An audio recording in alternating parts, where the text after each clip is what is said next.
네, 오늘은 파워, 신앙의 정도를 걸을 때 주어진다는 주제로 하나님의 말씀 함께 나누려고 합니다. 미국인이 가장 존경하는 대통령이 누구죠? 아브라함 링컨 아니겠습니까? 그에게 어떤 사람이 찾아와서 신앙생활이 도대체 뭡니까? 라고 물어보니까 그가 대답하길 이렇게 대답했대요. 신앙생활이란 하나님을 신뢰하고 인내하며 묵묵히 갈 길을 가는 겁니다. 묵묵히 갈 길을 가는 겁니다. 신앙생활이란 뭐라고 생각하십니까? 신앙생활이 바로 이런 것 아닙니까? 하나님을 한결같이 신뢰하는 거죠.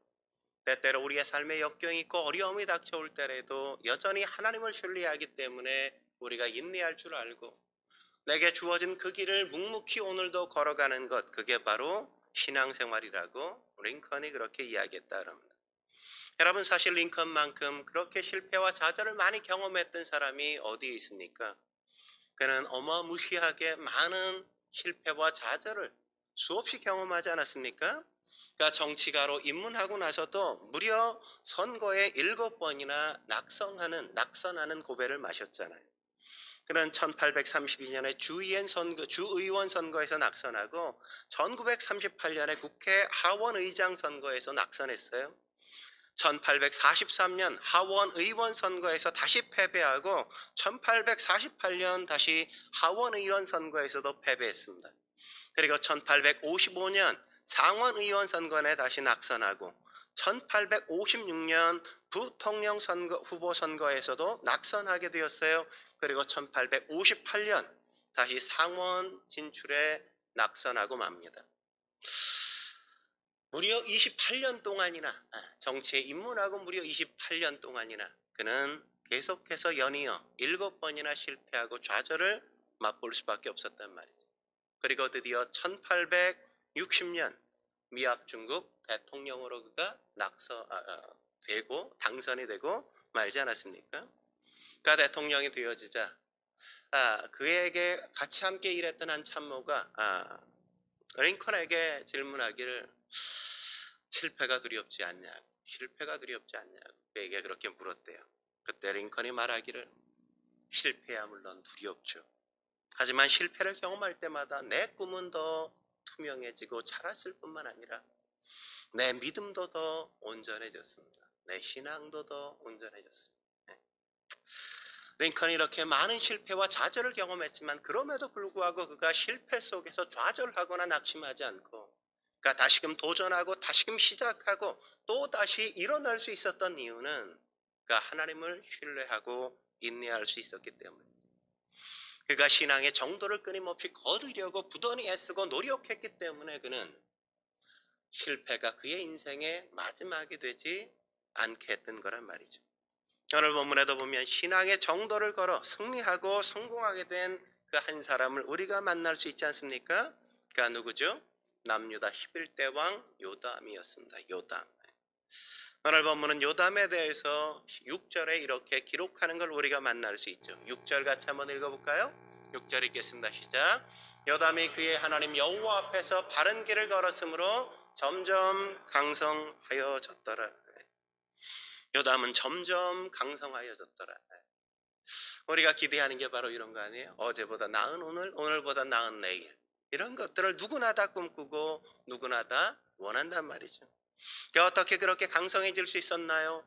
하나님께서 그를 도우셨기 때문이겠죠. 그죠? 왜요? 하나님 앞에 요담이 그렇게 바른 길을, 신앙의 정도를 걸으려고 부단히 애쓰고 노력했기 때문이란 말이죠. 그래서 메시지 성경에 보면 이 구절을 이렇게 번역하고 있는 걸 우리가 볼 수 있습니다. 뭐라고 번역했냐? 요담의 능력은, 요담의 힘은, 요담의 파워는 어디서 오느냐? 하나님께 순종하려는 단호하고 한결같은 삶에서 나왔다. 능력의 근원이 뭡니까? 하나님께 순종하려는 단호하고도 한결같은 삶에서 그의 능력, 그의 힘, 그의 파워가 나왔다고 이야기한단 말이죠. 예? 여러분, 점점 더 강성해지고 싶습니까? 점점 더 나은 내일을 기대하십니까? 그렇다면 오늘 우리가 해야 될 가장 중요한 일은 내가 하나님 앞에 늘 순종하려는 신앙의 정도를 걷고자 하는 끊임없는 노력이 우리 안에 필요하다는 겁니다. 왜 그렇죠? 이사야서 54장 24절에 보면 그 이유를 이렇게 말하고 있는 걸 우리가 확인할 수 있죠. 이사야서 45장 28절에 뭐라 그래요? 공의와 힘은 여호와께만 있기 때문에 그렇다는 거죠. 여호와께만 공의와 힘은 있기 때문에 그렇습니다. 그렇다면 우리가 신앙의 정도를 걷기 위해 어떻게 해야 될까요? 첫째로 좋은 점들을 본받아 발전시킬 수 있어야 하는 거. 좋은 점들을 본받아서 발전시킬 수 있어야 한단 말이죠. 오늘 본문에 가장 먼저 언급하는 게 바로 이런 모습 아니겠습니까? 2절에 뭐라고 이야기합니까? 2절 같이 읽어보죠. 시작. 요담이 그의 아버지 우시아의 모든 행위대로 여호와 보시기에 정직하게 행하였으나. 요담이 잘한 게 뭡니까? 아버지 우시아의 좋은 점들을 그가 본받았기 때문이다, 이렇게 이야기하지 않습니까? 요담이 뭘 잘했어요? 아버지의 어떤 부분을 본받은 겁니까? 여호와 앞에 정직하게 행한 것들을 본받았단 말이죠.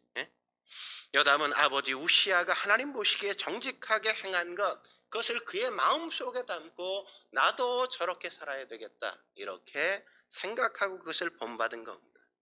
우리가 여기서 오해하지 말아야 될 것은 정직했다는 것, 정직하게 행했다는 건 단순히 거짓말을 한 번도 하지 않았다, 이런 의미가 결코 아니란 말이죠. 이 말의 참된 의미는 하나님의 뜻대로 살기 위해 부단히 끊임없이 애쓰고 노력했다는 게 바로 여호와 앞에 정직하게 행했다는 말의 의미란 말이죠. 그는 때때로 실수하거나 잘못도 했단 말이죠. 그러나 그럴 때일수록 그가 잘못했음에도 불구하고 실수했음에도 불구하고 하나님 앞에 나와서 회개하고 돌이키고 하나님 앞에 바르게 자기의 삶을 다시금 세우려고 부단히 애를 썼다는 겁니다. 여러분, 다윗을 보십시오. 다윗이 한 번도 거짓말하지 않았습니까? 그가 실수할 때가 없었나요? 그가 죄를 짓지 않았나요? 아니죠. 그도 죄를 졌단 말이죠. 그러나 누군가가 자기의 잘못을 깨우쳐주고 알게 해줄 때 그는 자기의 잘못을 지적해주는 것에 대해서 싫어하지 않았어요. 그 지적을 달게 받고 그는 뉘우치고 회개했단 말이죠. 우리 아내 밧세바를 범하고 나서 나단 선지자가 찾아와서 그 인간이 바로 당신이야, 이렇게 얘기할 때 그는 자기의 죄를 깨닫고 내가 여호와께 범죄하였다고 뉘우치는 걸 우리가 확인하지 않습니까? 죄를 인정해요. 충고를 들을 수 있는 귀가 있어요. 그리고 회개한단 말이죠. 그런 걸 가르쳐서 뭐라고 얘기한다고요? 정직하게 행하는 것이다, 이렇게 이야기한단 말이죠. 성경이 하나님 보시기에 정직하게 행했다는 것의 포커스는 잘할 때 있는 게 아니란 말이죠. 그가 잘못하는 순간들이 있을 때 그가 어떻게 하느냐에 그 포커스가 있는 겁니다. 우리가 연약할 때 그 모습 그대로 가지고 하나님 앞에 나오는가? 우리가 실수할 때 그럼에도 불구하고 하나님 앞에 그 모습 그대로 가지고 나오는가? 우리가 범죄했을 때 그럼에도 불구하고 그걸 깨닫고 나서 하나님 앞에 나와서 그 죄를 인정하고 하나님 앞에 회개하고 돌이켜 하나님과의 관계를 회복하려고 하는가? 거기에 여호와 앞에 정직하게 행하는가에 대한 포커스가 있단 말이에요.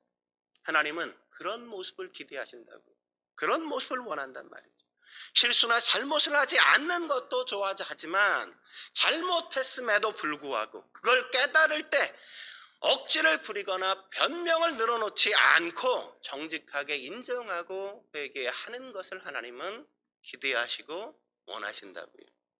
왜 그렇습니까? 인간은 죄인이기 때문에 그렇죠. 인간은 죄인이기 때문에 죄를 짓지 않을 수 없다는 사실을 하나님도 이미 아담과 하와가 범죄한 이후에 우리에게 뭘 하세요? 우리가 완벽한 삶을 추구하는 것, 완벽한 삶을 살아내는 걸 하나님께서 아시는 게 아니라 잘못하고 실수하고 또 죄 짓는 거를 그래, 다 알고 계세요. 근데 그런 순간에 그런 일들이 자신 앞에 벌어질 때 그것을 하나님 앞에 와서 정직하게 내려놓고 하나님의 긍휼과 자비를 구하고 십자가의 보혈을 의지해서 회개할 줄 아는 인생을 하나님께서는 기대하시고 소망하신단 말이죠. 그렇게 여호와 보시기에 정직하게 행했다는 것은 실수나 잘못을 했을 때 그걸 즉시 인정하고 회개하는 것에 방점이 찍혀 있는 겁니다. 우시야 역시도 그렇게 행했다는 거죠. 오늘 요담 역시도 그런 아버지의 올바른 모습을 보고 나서 나도 저렇게 해야 되겠다 이렇게 마음에 결정했던 겁니다. 그래서 6절에 뭐라고 이야기하는 거예요? 6절에 요담이 그의 하나님 여호와 앞에서 바른 길을 걸었으므로 점점 강성하여졌더라. 그러자 하나님이 그를 어여삐 여기셔서 기특하게 보셔서 그를 강하게 만들어 주셨다고 이야기하는 거죠. 그러므로 성도 여러분, 하나님 앞에서 바른 길을 정도를 걸으시려고 부단히 애쓰고 노력해야 하는 겁니다. 정도 신앙을 가질 수 있도록, 정도의 인생을 걸을 수 있도록 우리가 애쓰고 노력하지 않으면 안 된단 말이죠. 빨리 가는 게 성공이 아니에요. 느리더라도 바르게 가야만 하는 거란 말이죠. 속도가 문제가 아니에요. 문제는 언제나 방향에 있는 거죠. 방향이 잘못되면 속도는 아무런 의미가 없어요. 아니 그 속도는 도리어 더 큰 해로 돌아올 수 있다는 사실을 우리는 놓치지 말아야만 합니다. 머리를 굴린다고 강해지는 게 아닙니다. 편법을 쓰거나 잔꾀를 부려서 강해지는 게 아니에요. 물론 그렇게 해서 잠시는 반짝할 수 있을지 몰라도 언제나 그것은 하나님의 거룩한 심판을 받게 되어 있다는 사실을 우리는 놓치지 말아야만 합니다. 그렇기에 우리는 정도를 걸어야 하는 겁니다. 그러나 정도를 걷는다는 게 결코 쉬운 일만은 아니지 않습니까? 요담의 이 당시의 상황만 봐도 마찬가지란 말이죠. 음모가 판을 치는 시대였습니다. 힘이 최고인 시대였단 말이죠. 어떻게 하든 성공만 하면 된다. 사람들이 그렇게 생각하고 하지 말아야 될 짓들을 과감하게 그렇게 벌렸던 시대가 바로 이 시대였어요. 그래서 요담의 시대, 남유다 왕이 요담이잖아요. 북이스라엘의 왕 여로보암 2세가 죽고 스가랴가 왕이 되었는데 6개월 만에 살룸이 그 스가랴를 죽이고 왕이 돼요. 살룸이 왕이 되었는데 1개월 만에 무나헴이 살룸을 또 죽여버려요. 그리고 무나헴이 왕이 돼요. 근데 그 다음에 또 베가가 나타나서 일어나서 무나헴도 죽이고 베가가 또 왕이 된단 말이죠. 이게 요담의 짧은 16년 동안이나 북이스라엘에서 일어난 왕이 끊임없이 바뀐 그런 시대의 정황이란 말이죠. 세상엔 권모술수가 판을 치었단 말이에요. 네? 권력을 향한 암투가 끊임없이 일어났어요. 네? 죽고 죽이는 싸움이 끊임없이 있는 그런 시절에 요담은 어떻게 했다고요? 그런 세상의 권모술수, 세상을 모방하려고 하지 않았다고요. 그런 방식이 아니라 하나님 앞에 내가 신앙의 정도를 걷고 바르게 삶을 살아야 되겠다. 그게 바로 내가 사는 길이고 이 나라를 바르게 하나님 앞에 세우는 길이라고 그는 여기고 알았던 겁니다. 우리도 그래야 한단 말이죠. 우리도 우리 곁에 있는 사람들, 우리의 부모들의 모습의 좋은 점들을 잘 본받을 수 있어야 돼요. 교회에서나 우리의 사회생활 속에서, 직장에서 우리 주변에 있는 많은 사람들의 장점을 잘 발견하고 그런 좋은 점들을 끊임없이 우리가 본받아서 체득해가고 그것을 내 것으로 만들 수 있어야 우리가 하나님 앞에 바른 존재로, 세상 앞에 바른 존재로 세워지는 겁니다. 무엇보다 우리가 할 수 있는 대로 성경에 드러난 많은 수많은 인물들 속에서 믿음의 선배들의 모습을 본받고 예수님의 모습을 본받아서 우리가 삶을 살 수 있다면 우리의 삶이 점점 더 강성해지지 않을까요? 저와 여러분의 삶이 그런 인생이 되어지길 주의 이름으로 축원합니다. 한 걸음 더 나아가서 우리의 신앙의 정도를 걷기 위해 어떻게 해야 될까요? 두 번째, 나쁜 점들은 철저하게 배격해야 한단 말이에요. 나쁜 점들은 철저하게 배격해야 합니다. 요담이 뭘 계승하지 않았어요? 아버지 우시아의 어떤 점과 다르게 행동했다고 이야기하죠? 2절에 보면 이렇게 얘기하는 걸 볼 수 있죠. 같이 읽어보겠습니다. 2절 시작. 요담이 그의 아버지 우시아의 모든 행위대로 여호와 보시기에 정직하게 행하였으나 여호와의 성전에는 들어가지 아니하였고. 어떤 차이가 있다고요? 그 아이의 아버지와 여호와의 성전에는 들어가지 않았다, 이렇게 얘기한다. 예? 이게 도대체 뭔 말일까요? 그가 하나님과 담을 쌓고 살았다는 겁니까? 하나님께 예배드리러 전혀 한 번도 안 갔다, 이런 얘기인가요? 하나님과 교제하기를 싫어했던 겁니까? 하나님과 교통하지 않고 그냥 그는 자기 멋대로 마음대로 살았다는 걸까요? 그런 얘기는 아닌 것 같아요. 예? 사실 요담을 보면, 오늘 본문에도 보면 요담이 하나님에 대한 열정이 대단했던 사람인 것 같습니다. 왜 그걸 알 수 있죠? 3절에 보면 뭐라고 얘기합니까? 그가 여호와의 전 윗문을 건축하고. 여러분 생각해 보세요. 여호와의 전 성전에 대한 문을, 어디 수리할 것들, 어디 좀 허술한 데가 있으면 그것들을 수리하고 고칠 만큼 성전에 대한 열정, 하나님에 대한 사랑이 그의 마음속에 있었다는 걸 여기서 확인할 수 있단 말이에요. 성전 윗문이라는 것은 어떤 문이냐면 왕궁에서 성전으로 들어가는, 성전 바깥들로 들어가는 통로에 있는 문을 성전 윗문이라고 이야기하는 겁니다. 그러니까 그 성전을, 그 문을 왜 건축했겠어요? 그가 늘 자주자주 그 문을 통해 하나님의 성전에 들어가서 하나님을 예비하고 제사를 드렸기 때문에 그가 그 통로에 그 문을 보면서 다녔어요. 어느 날 다니면서 보니까 이 문이 좀 허술하게 보인단 말이죠. 예? 수리할 곳이 보인단 말이죠. 그러니까 어떻게 해요? 문이 이래서 되겠나, 성전문이. 성전문을 다시금 수리해야 되겠다. 예? 그래서 그가 성전문을 수리하게 된 것 아니겠습니까? 여러분, 누가 하나님을 사랑하는 사람일까요? 성전을 자주 드나드는 사람, 하나님을 자주 찾는 그 사람이 하나님을 사랑하는 사람 아니에요? 누가 교회를 사랑하는 사람이에요? 교회를 자주 찾는 사람이 하나님을 사랑하는 사람일 가능성이 크겠죠.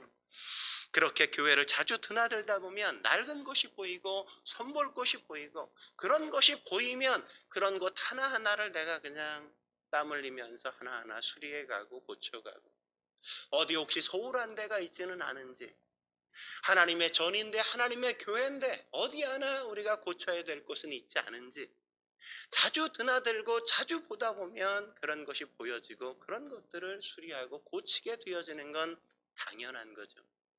어쩌다 한번 교회에 오고 주일날만 겨우 주일 성수하는 게 전부라면 사실 뭐 교회에 발만 밟고 늘 그냥 뭘 관심이 있겠어요? 관심이 없죠. 네. 사랑은 자주 찾는 것에서, 자주 만나는 것에서, 그 속에서 사랑이 있단 말이에요. 여러분, 우리가 잘 알지 않습니까? 다윗도 그랬잖아요. 항상 하나님 앞에 예배를 드리고 하나님을 예배하고 찬양하고 기도하다 보니까 어느 날, 아니 나의 왕궁은 이렇게 화려하게 건축해 놨는데, 아니 하나님은 여전히 내가 도망자의 생활할 때 텐트 속에서 살던 그것처럼 하나님의 성전은, 저는 그냥 성막에 지나지 않고 텐트에 여전히 거하시는 걸 보고 충격을 받았단 말이에요. 나는 이 화려한 전에 왕궁에 거하는데 어떻게 하나님은 그렇게 텐트에 거하시는가? 그게 너무나도 충격이었어요. 그래서 하나님의 전을 건축해 드리고 싶다는 생각을 비로소 하잖아요. 솔로몬이 왜 성전을 건축했겠습니까? 아버지가 늘 성전 건축하는 게 꿈이었거든요. 그걸 늘 보고 자랐어요. 아버지를 본받아서 내가 왕이 되면 내가 아버지가 그렇게 건축하고 싶어 했던 그 성전을 내가 짓겠다, 이런 마음을 가졌기 때문 아니겠습니까? 아버지의 모습 그대로를 본받아서 그가 그런 삶을 살아낸 거란 말이죠. 예? 그러므로 요담이 여호와의 성전에 들어가지 않았다는 건 요담이 신앙생활, 신앙이 없었다는 걸 얘기하는 게 아니에요. 그렇다면 요담이 성전에 들어가지 않았다는 건 뭘 얘기하는 걸까요? 여러분, 요담의 아버지가 누구예요? 우시아잖아요. 우시아. 역대하 26장 16절에 보면 우시아가 강성하게 되어지지 어떻게 했다고요? 16절 같이 한번 읽어볼까요? 같이 읽겠습니다. 시작.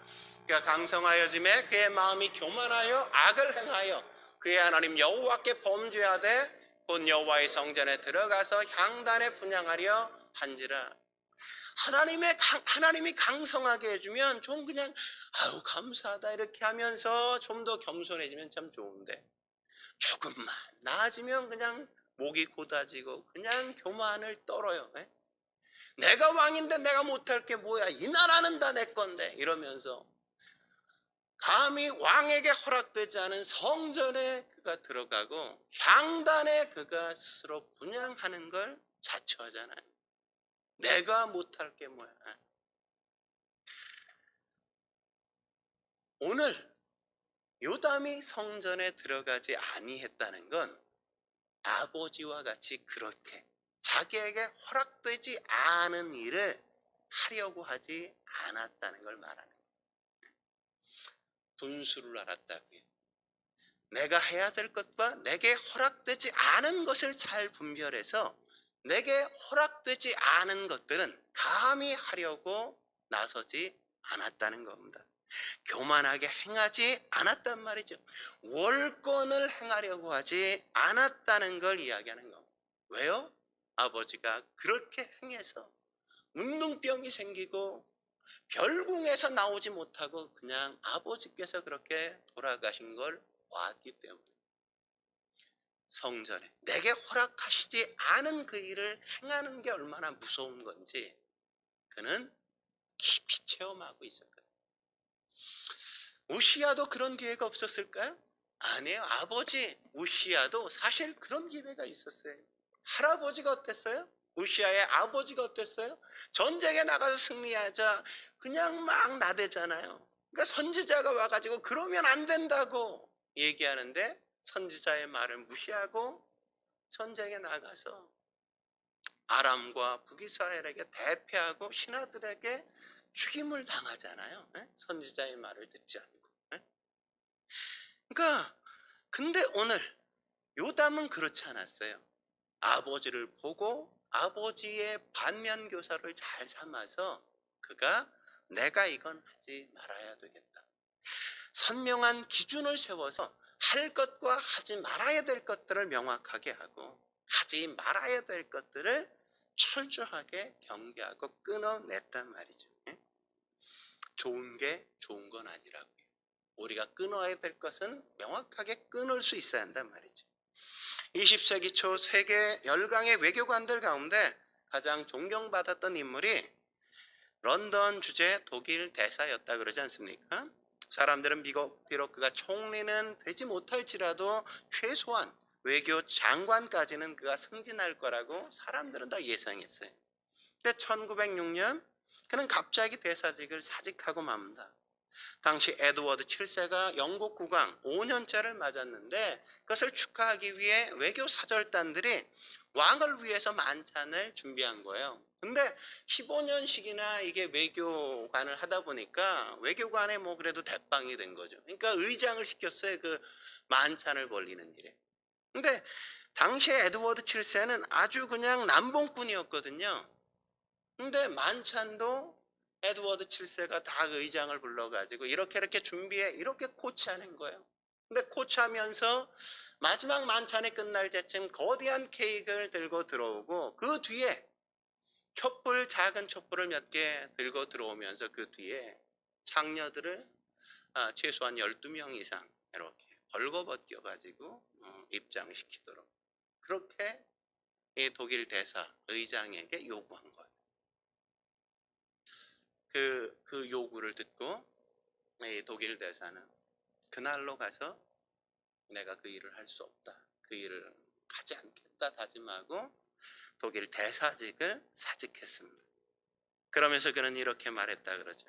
아침에 면도할 때 나의 거울 속에 내 얼굴이 난봉꾼의 모습을 하는 걸 나는 결코 용납할 수 없다. 하나님의 말씀에 따라 순종하는 게 진정한 성공이에요. 말씀에 순종하지 않고 거역하는 게 진정으로 실패하는 겁니다. 현대인은 돈이 모든 걸 지배하고 돈이 지배하는 자가 세상을 지배한다고 생각하며 살지 않습니까? 그래서 모든 건 수로 정당화되어지고 돈만 된다면 수단과 방법을 가리지 않고 벌어야 한다고 해도 된다고 정당화하잖아요. 그러나 그렇지 않단 말이죠. 꼭 무언가가 되어지고 높은 자리에 오르고 무언가를 이루는 것이 성공은 아니란 말이죠. 왕임에도 불구하고 내가 할 수 있다고 모든 걸 다 하지 않는 게 왕으로서 부끄러운 게 아니라는 거예요. 능력이 없어서 하지 않는 게 아니라 능력이 있어도 하지 않을 줄 아는 지혜, 절제력을 갖는 게 바른 모습이죠. 만왕의 왕이신 하나님 앞에서 내가 한 작은 왕으로서 통치하고 있다는 사실을 잊지 않고 하나님 앞에 거룩하게 자기에게 주어진 역할을 다할 줄 아는 것, 그게 바로 참된 성공의 길인 겁니다. 바울이 고린도전서 6장 12절에 뭐라고 이야기하던가요? 모든 것이 내게 가하나 다 유익한 것이 아니라고 말하지 않습니까? 할 수 있다고 다 하는 게 아니라고, 다 유익한 게 아니라고요. 다 하려다가 무너지고 망가지고 파멸의 길을, 내리막길을 걷는 사람이 얼마나 많습니까? 갈라디아서 5장 13절에 뭐라고 바울이 이야기하죠? 형제들아, 너희가 자유를 위하여 부르심을 입었으나 그러나 그 자유로 육체의 기회를 삼지 말고 오직 사랑으로 서로 종노릇하라. 우리에게 주어진 자유, 우리에게 허락된 그 어떤 권력이나 어떤 힘이나 어떤 재물이나 어떤 능력도 그것을 가지고 우리의 육체의 기회로 삼지 말라고. 왜 그걸 우리에게 허락했다고요? 우리가 사랑으로 종노릇하며 섬기며 살도록 하나님께서 그 일을 우리에게 주시고 그 능력을 주셨다는 걸 놓치지 말라고. 고린도전서 6장 20절에 그래서 뭐라고 말합니까? 그 이유를 이렇게 설명하죠. 값으로 산 것이 되었으니 그런즉 너희 몸으로 하나님께 영광을 돌리라. 하나님께서 우리를 사셨어요. 예수 그리스도의 핏값으로.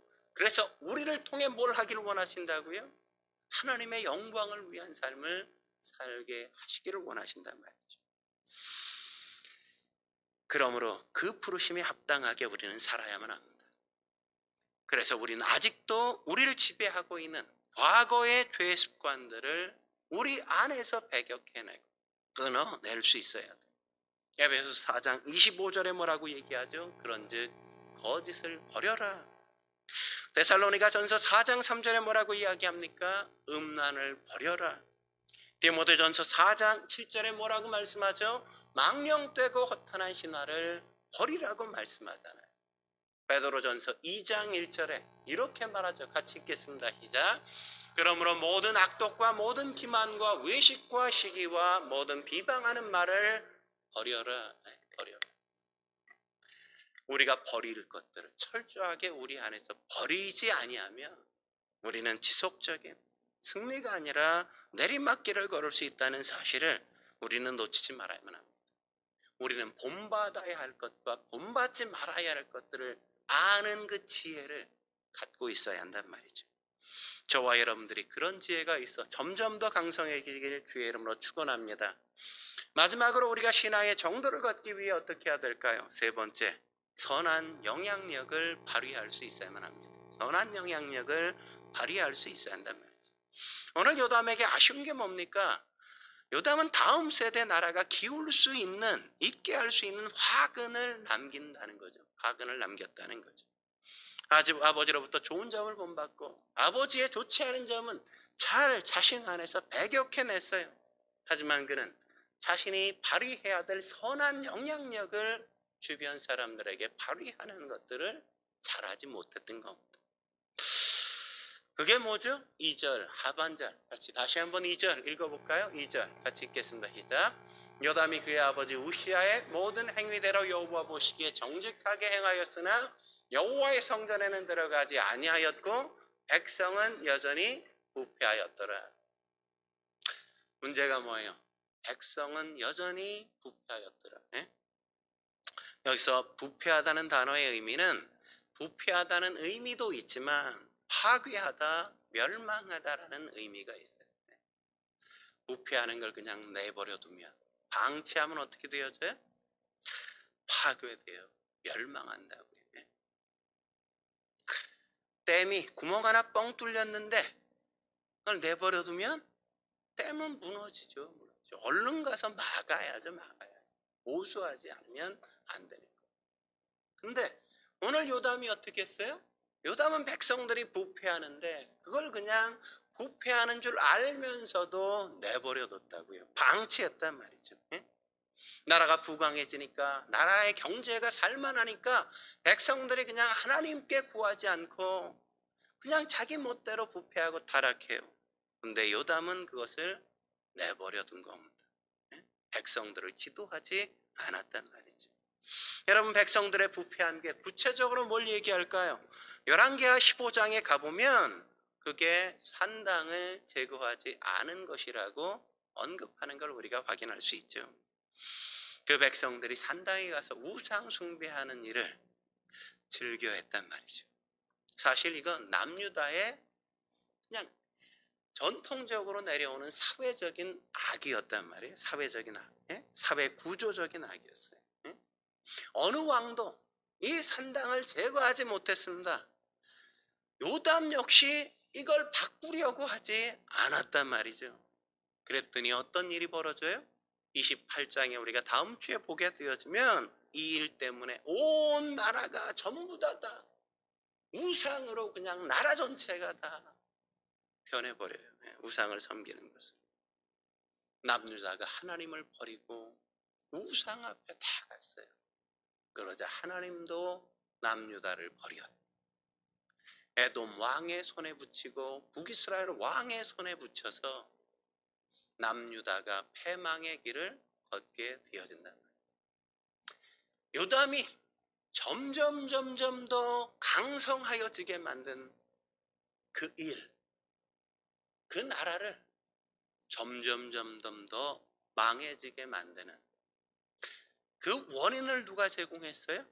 요담이 끊어낼 것을 끊어내지 못하고 선한 영향력을 발휘하지 않고 방치한 그 결과 나라가 멸망의 길로 가게 되어진 겁니다. 여러분, 리더라는 건 자기만 잘한다고 되는 게 아니에요. 나에게 리더의 자리를 주신 건 나 혼자 열심히 성실하게 잘 살라는 게 아니라 그건 당연한 거고 내 주변에 있는 사람들에게 선한 영향력을 잘 발휘하도록 우리를 세워주신 거란 말이죠. 근데 요담은 그걸 실패했습니다. 자신이 하나님 앞에 잘 서는 건 성공했지만 백성들을 하나님의 사람으로 만들어가는 일에는 실패했단 말이죠. 선한 영향력을 발휘하지는 못한 거죠. 여러분, 하나님이 왜 우리를 불렀을까요? 왜 우리를 구원하신 걸까요? 우리만 잘 먹고 잘 살다가 너희만 구원받아 이러라고 우리를 구원하신 겁니까? 최초의 인간 아담과 하와에게 부여하신 의무가 뭡니까? 창세기 1장 28절에 보면 이렇게 말하지 않습니까? 생육하고 번성하여 땅에 충만하라, 땅을 정복하라. 우리만 잘 먹고 잘 살다가 아니라 세상을 변화시켜라 이거죠. 세상. 아브라함, 하나님이 왜 부르셨어요? 너 혼자 구원받고 구원받은 즐거움 속에 너 혼자 마음껏 즐기면서 살다가 나한테 와. 그게 아니잖아. 창세기 12장 2절에 뭐라고 말합니까? 내가 너로 큰 민족을 이루고 내게 복을 주어 내 이름을 창대케 하리니 왜 그렇게 해주신다고요? 너는 복이 될지라. 누구에게? 내 이웃에게, 내가 만나는 사람들에게. 왜 창대케 되어져요? 왜 복이 임해요? 그거는 내가 복이 되라고, 내가 복으로 살라고 주신 거라고요. 모세를 보세요. 모세가 광야에서 40년 아무것도 아닌 것 같지만 가정을 이루고 가장으로 얼마나 잘 살았어요. 잘 사는데 하나님이 어느 날 오셔서 가시떨기 나무에서 그를 부르시잖아요. 왜 부르세요? 이스라엘 민족의 지도자가 되라. 왜요? 그래서 폼 잡아보라고? 아니죠. 그 민족이 고난 속에 있는 걸 구원해 내도록 하게 하시기 위해서 그를 부르신 거란 말이죠. 너가 위대한 인물이 되라고? 아니요. 네 민족을 구원하라고. 네 민족을 해방시키라고. 사실은 잘 살고 있는데 그냥 편안하게 살 수 있는데 전쟁의 한복판에 그를 끌어들인 거잖아요. 내보낸 거잖아요. 네? 아마 그 일을 하지 않았으면 우리는 아마 모세를 기억하지 못했을 거예요. 근데 그가 하나님의 부르심에 응답해서 그 전쟁의 한복판에 나가 싸우기 시작하자. 우리는 지금 그를 기억하는 존재가 되어지지 않습니까? 예수님도 제자들을 부르실 때 뭐라 그러십니까? 사람 낚는 어부가 되라. 고기 잘 잡고 있는데 오셔가지고 부르셔서 사람을 낚으래. 사람을 변화시키라 그러잖아요. 나 혼자 잘 사는 게 하기 위해서 우리를 구원하신 게 아니라 세상을 변화시키고 주변 이웃들에게 복이 되도록 우리에게 요구하고 계신다는 사실을 우리가 결코 놓치지 말아야만 합니다. 세상은 그 말씀에 순종하는 사람들을 통해서 변화되었고 하나님의 역사는, 하나님의 나라는 이 땅에 세워지고 있다는 사실을 우리는 오늘도 발견하고 만나지 않습니까? 저는 여러분의 삶 가운데, 여러분의 가정 속에, 여러분의 일터 가운데 하나님의 통치가 임하도록 여러분이 만드실 책임이 있단 말이죠. 나를 통해서 이웃들이 하나님을 볼 수 있도록, 하나님이 어떤 분인지 알 수 있도록, 하나님이 통치하는 영역이 나의 삶의 장이 되어지도록 만드시도록 여러분을 부르신 거라는 사실을 놓치면 안 됩니다. 여러분의 가정이 하나님의 나라가 되게 만드십시오. 여러분의 일터가 하나님의 나라가 되게 만드십시오. 여러분이 기도하는, 여러분이 공부하고 있는 그 장소가 하나님이 통치하는 영역으로 확장되어지게 만들어 가시는 것이 여러분을 그 자리에 두신 이유라는 걸 놓치면 안 됩니다. 저와 여러분들이 그런 삶을 통해 점점 더 강성하게 되어지는 역사를 맛볼 수 있길 주의 이름으로 축원합니다. 함께 기도하시겠습니다. 거룩하신 하나님 아버지, 오늘도 주님 앞에 나와 엎드려 예배하며 주님 바라보게 하시니 감사합니다. 오늘 남유다 11대 왕 요담을 통해서 우리가 좋은 교훈을 받게 하시고 레슨을 받게 하신 것 감사합니다.